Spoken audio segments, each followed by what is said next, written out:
With that being said, let's get started for today. My name is Jason Brett. This is Product Coffee. Welcome. Today, we've got my friend Erika Baker, who is the Director of Product Management at Tropic, and she came to us a few weeks ago, and they put together a really great approach to using ChatGPT inside of Tropic to power their product management process. And so Erika was willing to come share that with us here today so that we can all kind of take some practical learnings and case studies away from a great brand here in the product management community. Welcome, Erika. How you doing? Hey, I'm good. How are you? Good. Doing fantastic. Where in the world is Erika today? For those of you who don't know, we used to live in Atlanta and we sold everything and are traveling full time in an RV with our three kids, 10, 9, and 8. So we are in basically Seattle, Washington right now. Awesome. That is so exciting. I shared that was that was one of my wife and I, we had a dream of doing that. We never executed on it. I'm living vicariously through you and your family right now. So congratulations on taking that jump. I hope you're having a great time.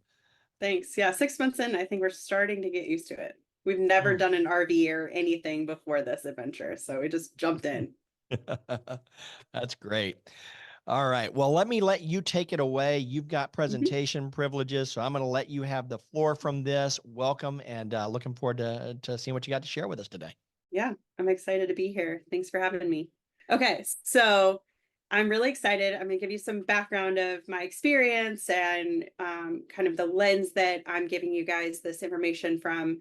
Um, I'm currently the director of product management at Tropic, which helps the procurement process specifically for software, but also other categories, and being able to make that purchase process easier, more effective, save more money and time. But before this, I previously had worked at HubSpot and before that, SalesLoft, which, if you're local to Atlanta, familiar with that name as well. And then before that, super micro small startups, as well as larger organizations like Charles Schwab.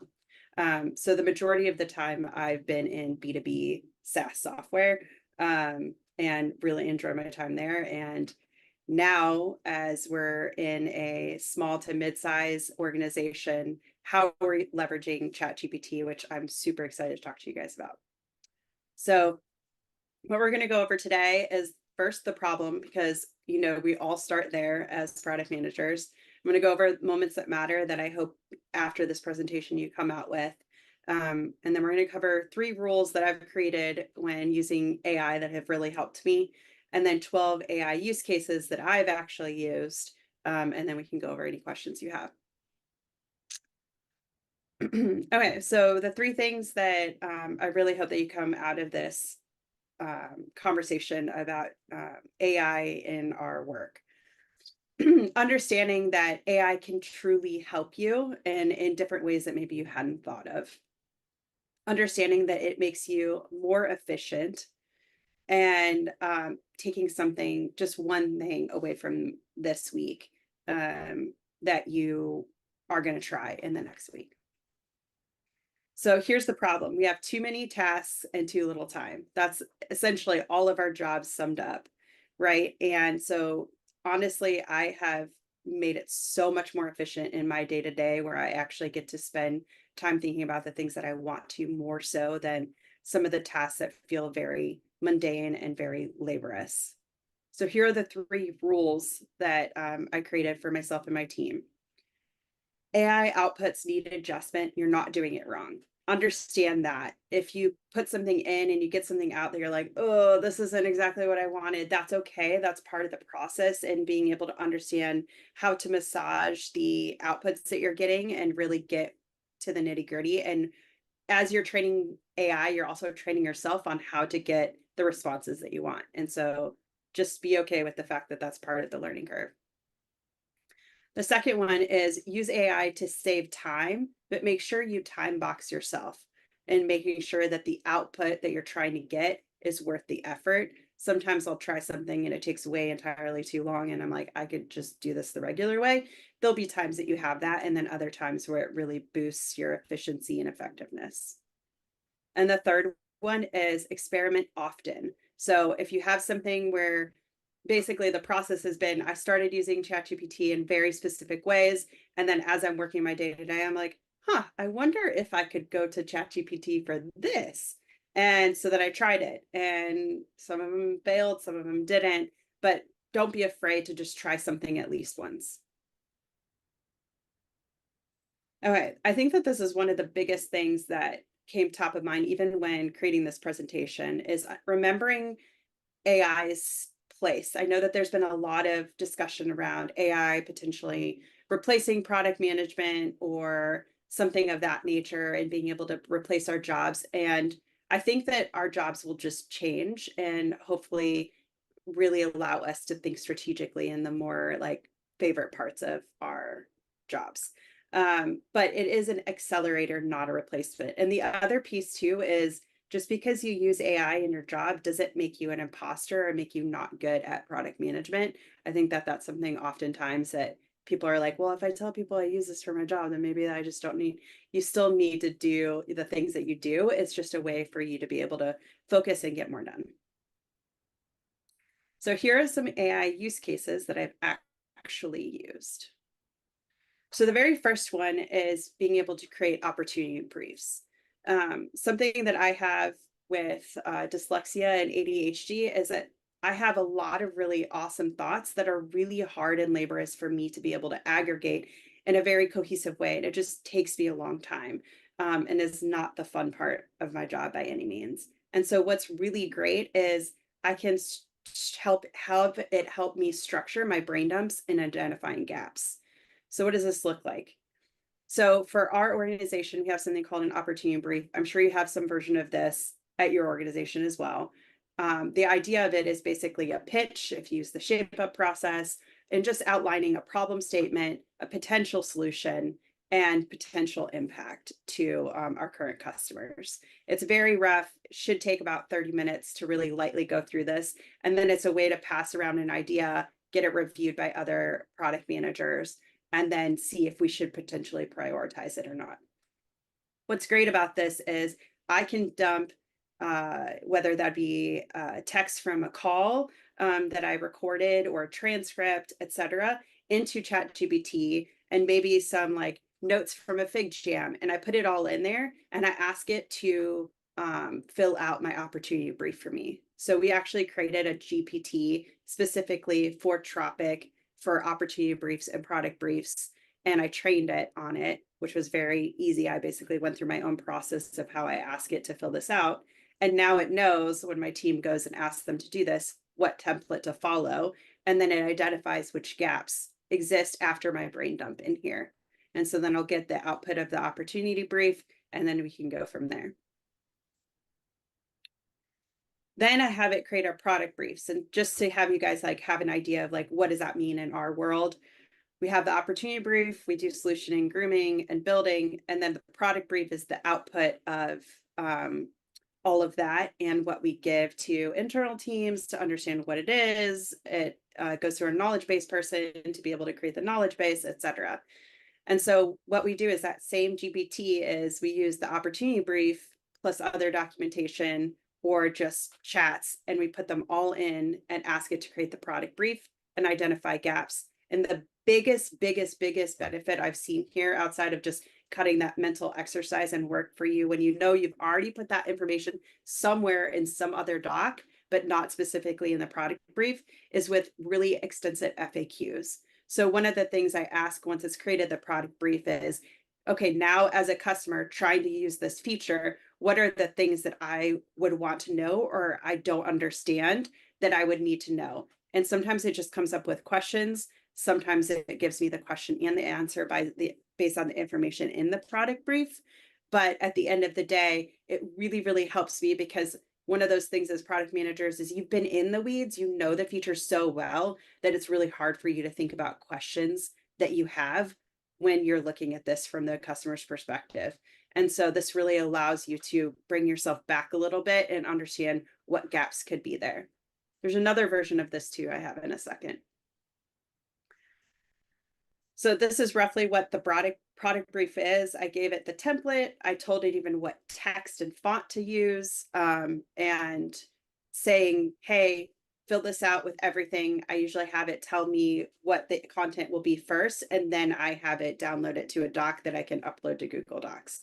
Sometimes I just copy and paste if I'm feeling like in a big rush. And then it fills out all of this information. Sometimes that there's some things that like obviously screenshots and functionality Loom videos that it's not able to do, but technical requirements and limitations based on whatever I copy and paste in there, it'll fill it out based on that. Another one that we work through is pre-mortem analysis. And I think this actually might be one of the most valuable ones that we use it for. And it helps identify risks before even launching a feature. So I don't know if anyone's using pre-mortem analysis a lot in their features. We don't use it for every single feature. Obviously, those that are more risky, we do. But it's basically doing a post-mortem, but before you actually launch the feature. So pretending that you have already launched it and understanding why it failed before it actually could fail. And I just copied and pasted something that I did for one of our features, and I asked them to help me do a pre-mortem on a feature that I'm releasing and identify gaps and problem areas and give me the top 5 based on impact. And then because we use Google for everything, I downloaded it to a docx. I input it in with the prompt, and this was the first go around, and it probably has learned a little bit since I've been using it a lot for this, but it actually was pretty spot on when we actually went and looked at it before we released of where exactly the confusion could lie for our customers and what potential gaps unknowingly that we had created since it was a pretty large complex feature that we had. So this actually helped us understand like where things could go wrong and take actions before we actually release the feature. A little bit of a lighter lift, although something that we get asked for a lot is quotables from customers. So extracting quotes for marketing and internal reporting from transcripts of customer calls that we've had for betas specifically. So we use Gong, and sometimes we can use that if a customer rep is on the call with us because they use Gong. But if not, then I always have the AI companion on Zoom turned on and recording. And so what I'll do is have the transcript go through, and we're going through beta interviews right now where I can get a couple quotes for our marketing so that we can always release a feature with customer quotes without me having to feel like I'm like kind of finagling the words, or if I'm looking through it, it's just taking a long time to look through the transcript, and it really pulls those sound bites out for us. Another thing that we're using it for is a special project of upmarket readiness assessment. So we use GPT to create those assessments. So there's multiple resources out there of like, what does it mean for something to be a B2B SaaS platform to be upmarket ready or enterprise ready? There's a lot of different planes of evaluation that you need to do. And I really wasn't happy with any specific one. So what I did is I aggregated all that information into GPT, asked it to create a assessment with different values for the answers, and then said, hey, like we want to be able to actually have the ICPs be this. So please create the ratings for the different answers based on these ICPs. And then we're able to take that assessment to then understand, okay, where do we want to be for in this specific area, say team management or user management? Well, for the ICP that we're targeting, it's okay for us to score a 3 on this instead of a 4 because we don't really need to have those type of capabilities. So this has really helped a ton. Competitive research. So I use GPT less for this, and I use Perplexity more for anything that's like a live search where I want references for things online and using like up to the most recent updates. So this is an example of one of our own competitor researches based on one of our specific features. And I've done this on naming very specific companies for our competitors that we're wanting to investigate how they do things. It just depends if they have public facing information or not, help docs, etc. But for this example, we were looking at how does our feature compare to our competitors' features, asking it to give us strengths, weaknesses, what our feature versus their feature is best for, etc. And that was really, really helpful for positioning the feature we were about to release to our go-to-market teams. Okay, I know Slack has an AI feature. We are just not paying for it. So sometimes if there's a really, really long Slack message thread, I will literally just copy and paste it in. If it's like 30 plus, I can't read and understand what people are asking from me because they're like, Erica, what do you think? And it's like, I don't have time for this. I will drop it in there and ask ChatGPT to tell me what's the summary of the problem, what do they need from me, and what's like the timeline. And it will tell me those things. So at least for me to be able to get the conversation rolling. Insights from customer interviews. We're running a lot of customer interviews specifically around AI in our own platform. And it feels a little meta sometimes when I'm thinking about this. Yes, I even had ChatGPT help me with creating this presentation. But we're asking them across all of these customer interviews with the transcripts and also Zoom's AI summaries, what are the common threads? What are the common themes? What are some areas that we could potentially look into that actually bring value based on the words that are being said? Obviously, with customer interviews, it's more than just the words they say, it's how they react visually. So just make sure that we're not outsourcing this completely to AI, but helping it guide us to some of the common things that are coming up in interviews. Performance reviews. So this is something that I just recently did. And yes, I did tell my direct reports that I used it with them and encouraged them to do the same. It is not something where I'm asking ChatGPT to do it for me in a way that I'm copying out. I really struggle, and I don't know if anyone else does, typing it in a way that it's like, oh, this is performance review ready text. And what I really do know, though, is how awesome my team is and what they've done and really kicked butt in, and areas that I see that they could move to the next level. And I just want to be able to dump all of that out and then say, okay, like let's make all of this information that I truly know about my people help me take that information to answer these questions that HR has asked me to answer based on that information so that I can check mark all the boxes, but still get the value to my direct reports communicated to them. And so I've used that a lot, as well as I have her core values inputted into the system. So asking it to tie the things that I've already noticed in them and tying it to core values for our organization so I can call those out specifically. These are a couple other AI use cases that I didn't want to go a ton in, but I use Motion. I don't know if any of you guys have heard of it. I use that for all of my task scheduling. And so basically it prioritizes everything based on urgency and amount of time that I need to do it. And if it has a soft or hard deadline, and it makes sure that I never miss a deadline for anything that I'm trying to accomplish, as long as I create a task for it, which I'm pretty good. And then if meetings get scheduled, it makes sure that I never miss a deadline. And if I'm about to, it'll let me know. That is using AI in that as well. Feedback collection, we just started using Zeta.io instead of Product Board. Still up and coming on how we can fully utilize them, but I've been in contact with the team a lot, giving them feedback. And our goal is to be able to upload one of those opportunity briefs and be able to attach feedback using their AI and be able to attach it and have it create an actual feature. And then any feedback that relates to the content in the opportunity brief so that I don't have to go in and manually do that, which is a huge time save. And then out of office email reply, this is just more of a fun one. I use ChatGPT to do it anytime I leave the office so that people can get a chuckle when they email me, for those who still email.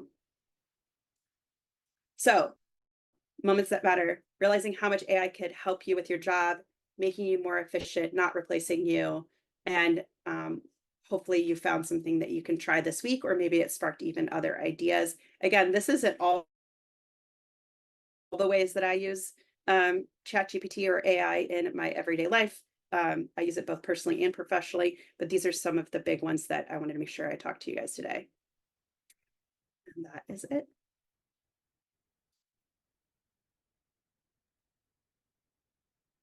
Any questions? Thank you, Erica. Yeah. I'm gonna ask like the $1 million question. And sorry, John raised his hand and I was impolite and Go ahead. Go for it. So I'm sure I'm not alone in this one, and played around with, I know there's like Chat PRD and like all these other ones, right? And I'm assuming that Dayforce is not the only company represented on this call that put out very stern policy around how to leverage AI in your like day-to-day lives. Like I messed around with Chat PRD, and then in the back of my head, I'm thinking, well, man, if I was the person that created it, like I could totally mine all this data that people are putting in writing requirements documents and come up with a really good startup idea and then like try to go build it myself. So then I like very quickly backed off of that. So when you're doing this, like how do you like, and I'd love to like you or anybody else, like how do people manage like company policies? Like I know we as a company put out a pretty stern policy around like especially software developers, right? Like putting code that's proprietary into ChatGPT to like whether it's check the code or anything else. Like how do you manage that to where it's not violating that, or like is it just something that like you guys just roll with? Yeah.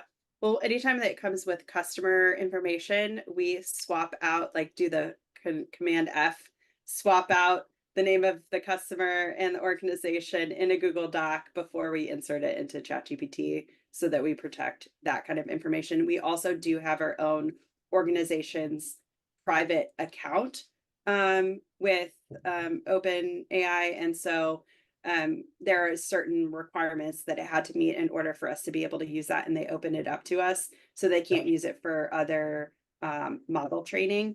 And so we did go through that as well. Yeah, like as an organization, like we obviously like we are like full on like Microsoft shop. So like I think we've done some work with like Copilot and stuff, but even that, I don't know if we're even like, I think it is still frowned upon to even use like Copilot for stuff that is like specifically work related, even if you're scrubbing, you know, customer name, but it's still, you know, potentially like proprietary ideas or what have you. But it's just something that we've struggled with, like trying to figure out that balance of how to use it. Yeah, I know that our engineering team is trying out Copilot on our code, so we are doing that. Cool. Yeah, this is Steve. One of the thoughts I had was that there are so many ways you can use these generative AI products without potentially revealing thoughts and ideas to the outside world. For example, you're just wanting to come up with blog posts or any other type of content ideation that doesn't necessarily have an internal, strategic product concern related to it. So I think there are lots of ways that we can use it. For example, you want to create an HTML table that has different colors on different lines. There are so many things you can do that can help you, but don't reveal things. Plus, I think one of the concerns I have is, and Jason's known me for a very long time, is that I'm one of these idea guys, right? I'm always doing a startup or coming up with something new, Seth, much to your concern. And a lot of that just it's not going to come from anything I necessarily see in a on a website or perhaps in a generative output. It might come from just, Jason, I've talked about going to take a walk somewhere. I see ideas in trees. I know that sounds weird, but we shouldn't do too many things that restrict where we could be creative, because that's where the best ideas are going to come from. And not only do you not want to let someone else know it, you don't want to potentially be influenced in the wrong way. So anyway, I think there's got to be ways. I like the fact that you redact information so that things aren't necessarily seen. I think that's a great idea. But at the same time, it might be good to get that info and then just go off and chew on it for a while and find some of your own creative ways to put things together that come outside of the generative output.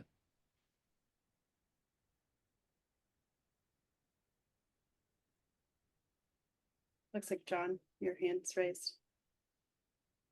Yes, hi. So that is some great stuff. So the one question I have that I saw just a little bit when you talk about competitive in your use cases, to what extent are you using ChatGPT or any other AI engine to do what I would call a little bit of market research / discovery? And what I mean by that is, so for example, I've got a client, one of their target markets is healthcare. So we went into ChatGPT and I said, what are the top strategic priorities of healthcare providers? So it gave us a list of 10 strategic priorities, which were pretty much on the money. And then the next question we asked was, how are these strategic priorities affecting nursing? Well, it didn't give us, it gave us the same list all over again. So then I asked the question differently. I took one of the strategic priorities, I think, which was a patient-centered healthcare model. I said, how is the patient-centered healthcare model affecting the nursing role? And then it gave me some really good information, right? So using that to do what I call high-level market research / business discovery, are you doing anything like that? Yes, I am. And I'm using, depending on what my output is, because I know Perplexity does use some of OpenAI. I do think it does a better job of searching the internet and referencing, where it's getting its information from. And so I have been using Perplexity specifically for that. And then if I don't like what I'm getting, I'll try the other one. But I also have been doing market research on how has somebody, like a problem that we're trying to solve for that we know have been solved by other people, understanding how to quickly get an idea of like how our competition has solved for that problem, or if they haven't yet, other software that isn't typically looking at our type of software, and like how did they solve for this problem and what is the mental model around it and things like that. So we are definitely using it for other market research in that regard. Does that answer your question? Yes, it does. And just one side note, Seth and anybody else, when you're using AI to come up with ideas or create outlines for like blogs or content creation, be very careful and research what it's telling you, because it tends to plagiarize other people's content. I found that out early on when we first started using it to come up with outlines for different sort of blog posts. I'm like, boy, some of that stuff looks really familiar there. And so I would take phrases and Google it. And it's like, oh, Marty Kagan posted an article on that, or, somebody else. It was pretty funny. So just be careful with the content creation. Yeah, and that's why I like Perplexity, is because it does give you the annotations in the outcome of your search, saying where they grab that information from. So you can create that blog post. It's just making sure we're citing our sources like back in school, right? So exactly. Oh, Scott, it looks like you have your hand raised, but I can't hear you. There we go. To both of those points, yeah, I was going to mention, Perplexity is such a wonderful tool for doing kind of deeper analysis and deeper research. One thing that I've learned and how to use it is you can start with one question, and then it'll start giving you recommendations for like 5 or 6 or 7 follow-up questions. And you can go on and on and on and on and can continue to make a thread about a single topic. And then you can just save that thread to come back to in the future in Perplexity. And you can even create a library of all these different types of threads to keep it all organized. So that's one thing that's what I've seen is wonderful about Perplexity, as well as those annotations. And then number 2 is to the content creation, or even if you're just doing PRDs, whatever it is, yes, it's pulling in quotes from different places. One thing that I wanted to make sure that we all discuss today and all think about is this is not an easy button. This isn't a here's content, go post it, or here's content, go use it. This is here's something that's going to guide you in what you're going to create. And it's still your job to edit it. It's still your job to actually make it powerful, to make it usable, to actually make it something that can kind of guide your product and guide your process.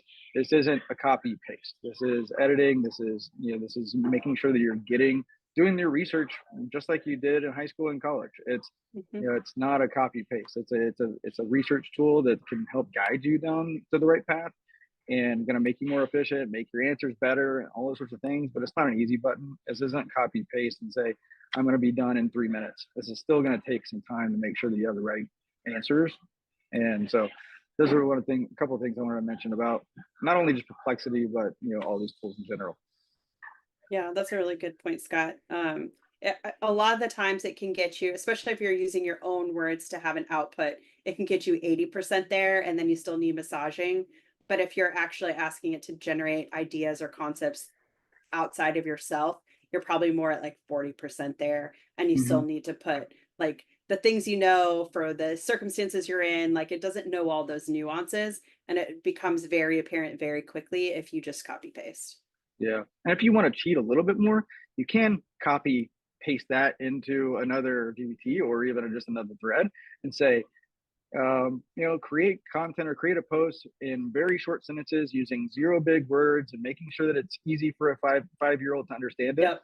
Then there's no quotes. It's simplified. It makes it easy for everybody to understand. And there's your quick edit, and then still go into the process of making sure that it sounds like it's a professional that wrote it. Yeah, exactly. And another thing to note too is AI hallucinations. So earlier I was talking about FAQs for a product brief that I had input a lot of data in. It was answering its own questions with completely false information. And so like, that's something that you're just going to have to be able to like read through and understand and know that it's going to happen. And that is why it needs human oversight, because it wasn't how I created the feature. So like, let's not answer the question that way. So just making sure you understand that's part of the process. Awesome. Sheila. I am loving this. I am loving that you shared some ideas beyond what I even thought of doing. And I'm glad that there are these use cases that you found. 2 things come to mind. One, there's a friend of mine whose startup, this is probably 2020, was AI based. And the whole idea was it was a writer's block buster.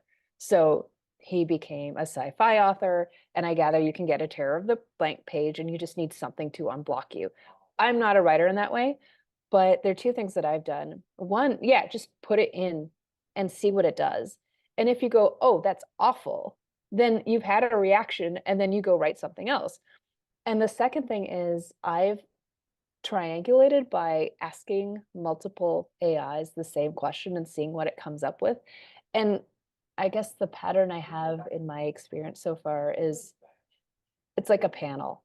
I'll get some ideas and then I'll go write my own thing, because the way it writes does not sound like me, does not think like me, is too long-winded, it's too wordy, it's not. But it does bust that writer's block really quickly, because either there's a visceral response or it's on the right track and there's something you can work with instead of nothing. But yeah, I think there's more than I can definitely explore when it comes to inputting data, putting it into something else.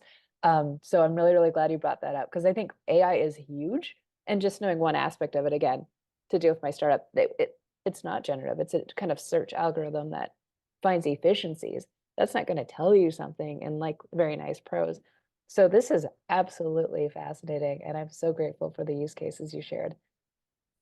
Awesome. Thanks for sharing, Sheila. A question for Erika. Sorry, Dan. Go ahead and ask your question. Okay.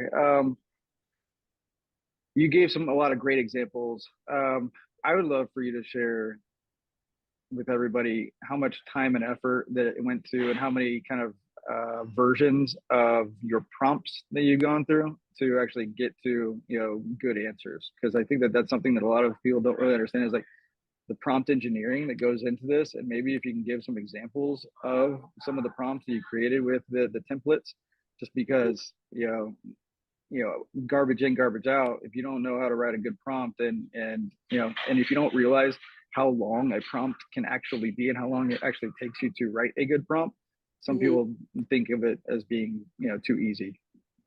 Yeah, that's a really good question. And as any good product manager would say, it depends, right? Yeah. Like what a good prompt looks like.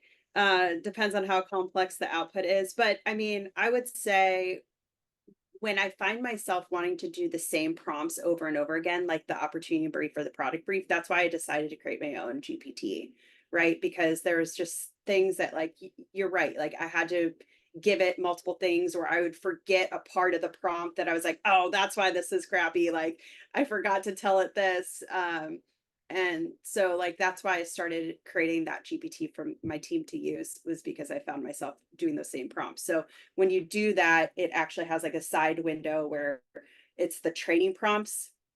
I'm sure you know this, but for everyone, training prompts versus the actual prompts that you're just feeding it to like ask the question. And so it knows to use those prompts every time that it's being asked. So you don't have to redo the same thing and like keep a copy paste in another document or something like that. But I would say, to get initially, when I was doing the opportunity briefs, I would say, since that is a little lighter of a lift, maybe 5 to 10 interactions back and forth, to be able to get something that I felt like was almost all the way there, and I could put it in the doc and then massage it from there, and we're good to go. For product briefs, it's a little bit more because it's a little more detailed and nuanced, because you're describing how something actually works to be able to pass on to other people to use for internal training and knowledge base. And so I would say that's probably more like 15 to 20. But the reason that I go through that is because of, if it understands a feature that I'm working on, I'll keep that same thread in whether it's Perplexity or ChatGPT and save it and rename it as that feature. And so now it has the history of everything, and it understands where we came from, why we solved this problem, etc. And now I can go there if someone comes up with a question to me, that I can like send in and be like, remember everything that I've told you before about this feature, and what is the answer to this? Or is this a gap that truly exists, etc. So that helps do the shortcut. Awesome. Thanks. Yeah. Thanks, Scott. Great question. I'll Diane? mention this will be a plug and as well as an experience sharing. So there was a session that Jason had on here last year that gave some great prompts. And you're right, it's very much, I find it's very much like a funnel. You know, you start with the high level question and then you continue to ask it and train it, and you get more and more detailed as you go. But there were some really great prompts for product managers that were shared in that workshop. Maybe Jason can put a link to it. It is out, I guess, on YouTube, that I found really helpful, of just starting with, you know, I've got my requirements in at my epic level, my feature level, and then just start. If I know I've got to create like a whole bunch of user stories, I'll just use that to get me started, very much along the, I need to unblock my brain. Yes, I'm context switching, and it's going to give me a breakdown of those features and what it thinks. And then that's just a starting point, right? I'm going to tweak them. I'm going to be talking to Dev about those stories and all that kind of stuff. But at least it gives me a way to crank out a bunch of even placeholder stories that will be refined as we continue the conversations. And it's been really helpful. That's awesome. Thanks for sharing, Diane. Andy? Yeah, thanks. I'd love to hear a little more about your experience with using, you know, private account with OpenAI. Like, if you find that as helpful as ChatGPT that's out, you know, in the public, you know, limitations, like what I'll process, maybe more for right now, but you know, what kind of process did your IT group have to go through to really do that? Because it seems like, it seems to me at least, it's not like you can just flip it on and be like, here we go, you know, so. Yeah, so we're starting to go outside the bounds of my direct knowledge. But I can tell you that our security person is super, super conservative.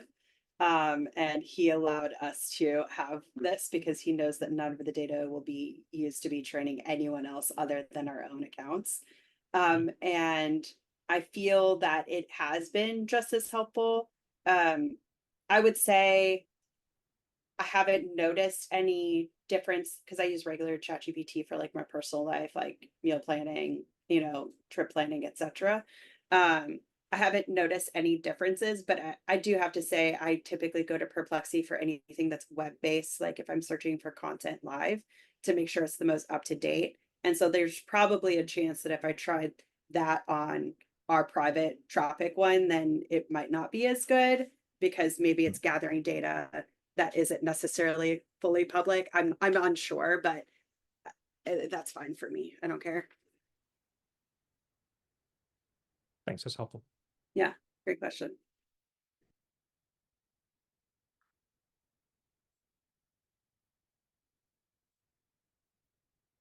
Any other questions, thoughts?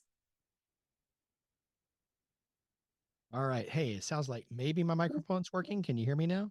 Yes, yes. Awesome. You've done a great job of self-moderating the whole thing. You can handle it. Thank you. We have had, I think, 4 power outages here in the studio today. So that was Oh my awesome. goodness. Hey, John, you've got your hand up. Bring it on. Oh, you're muted, John. One more question for you, and this relates to your team. So obviously, we've all talked about this, and Jason, at your first AI summit last year, we all talked about making AI sort of our summer intern or our assistant to do a lot of the legwork for us. In your assessment, how would you assess your team's feelings about using this stuff? Do they feel like they're being more efficient, better use of time, clarity in what they're doing kind of thing? Can you just sort of give us the Reader's Digest version of your team's perception of AI and if and or how it's helping them? Yeah, that is a good question. So I do want to say I was the guinea pig for a long time before I even suggested that they like mess with this, because I didn't want to send them off on a rabbit trail that ended up not being super productive.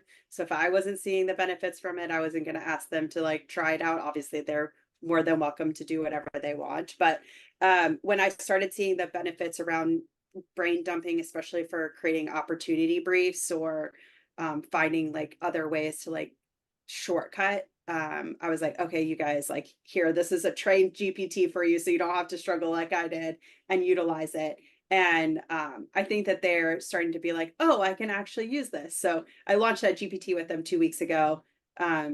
And I think we've had like 1, maybe 2 opportunity briefs come out of there, and they're liking it, but they're just starting to open their minds, and they're starting to see like, oh, maybe I could use it for this thing over here. Cause like once you start allowing yourself to think that way, then they're like, okay, like I can think about this more creatively about how it can help me. And everyone's strengths and weaknesses are different, right? Like it might take me longer to break down my ideas into a very cohesive flow, but that might not be Brenna's thing, right? And so I think it really depends on what is actually saving you time. Cool. Thank you. Yeah. Thanks, John.